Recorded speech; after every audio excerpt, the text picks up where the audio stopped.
Hi, Anthony here from West Coast Concrete, the best in the West. This will kind of be a part two video of the last demo video I did. This is the driveway I demoed out. This is the next day. I got Javier Milton and his son out here, Junior. I brought my little S70 out here to grade it out. We took about 3 or 4 yards of dirt, probably 3 yards of dirt out of this corner. We stockpiled it. You can see it in the background there. We'll have it set up today, and then we're going to pour it. We poured it a couple days later because my friend who owns a house has cement mixers and he was busy. So we poured it about 4 days later when he was ready. We'll have this all set up, just stockpiling the dirt. I'll just take it out later. I got Milton and Javier setting everything up. This thing came out real sweet. Stay till the end and see it. It looks real nice. It's a broom finish. We jointed it real nice. The joints aesthetically look really good. So we're going to widen it out. And kind of where Milton's at off to the right of this driveway, we kind of put a little curvature on it. So if his big truck's parked over there and he backs out, he can swing his tires and they don't go off the edge. We had Milton Jr. tying all this up. It's just number 324 on center. Mixed design we use is a 3000 psi, straight cement, no fly ash, microfibers always for hairline cracks. The rebar helps to keep it as one piece so it won't heave or separate. The whole piece would have to move. So that's the significance of using rebar. The microfibers help with cracking and those shrinkage cracks and stuff. So here's the entryway. My friend Greg and his wife took a picture of an entryway they liked, and we just copied the entryway of the picture they showed us. It looks pretty nice. It's going to be pavers. I'll come back and do another video of that. And just behind Milton's an RV parking, and it has like two striped 3-foot stripes going up to the gate. We're gonna paver those too. So this porch is gonna be pavers, and the two runways up to the RV is gonna be pavers. This is a nice looking porch they're gonna have with the pavers. They have like a earth tone ish gray colored. I think they picked for the pavers. So we'll be pouring base. That's not the height of what it's gonna be. We're gonna pour concrete down instead of taking it 10 inches down and put road base and sand and compacting. We're just gonna pour it in concrete and then set the pavers on that. That's generally how I do it. I'm just measuring this out, trying to get the yardage on this thing.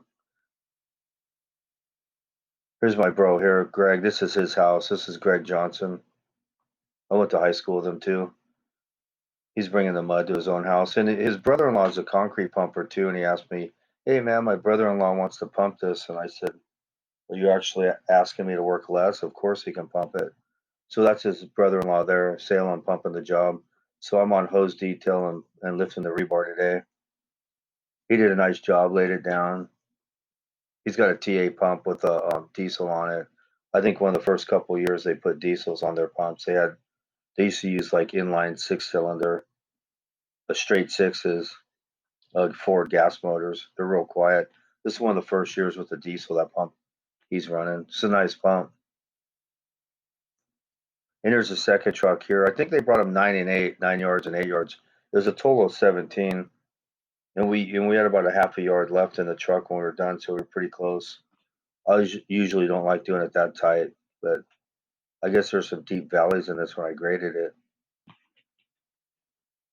So we got a crew. Javier won't be in this one. He had his molars pulled the day before. He wasn't into it.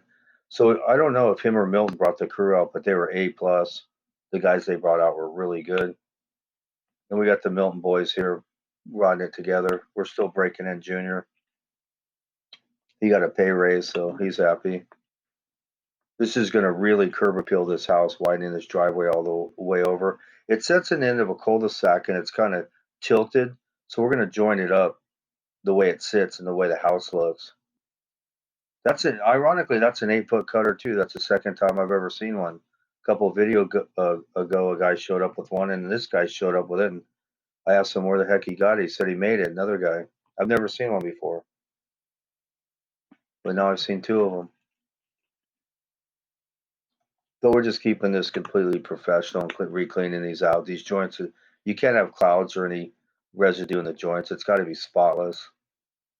And you got to get up on, you got to broom it sideways for slip resistance. I see these other guys on here brooming them long ways because I don't think they can get their fat ass up on the wall, or they're incompetent, one or the other. But you have to broom it for slip resistance. That's a idea. It's decorative and it works for that.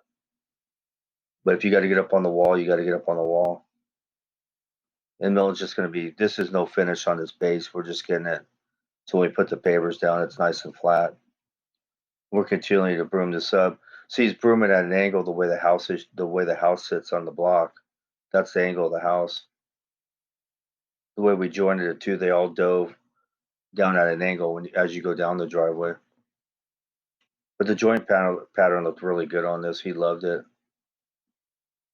It's always going to be the best in the West. There's the base there. I'll be doing the video for you guys on that. And here's the driveway here.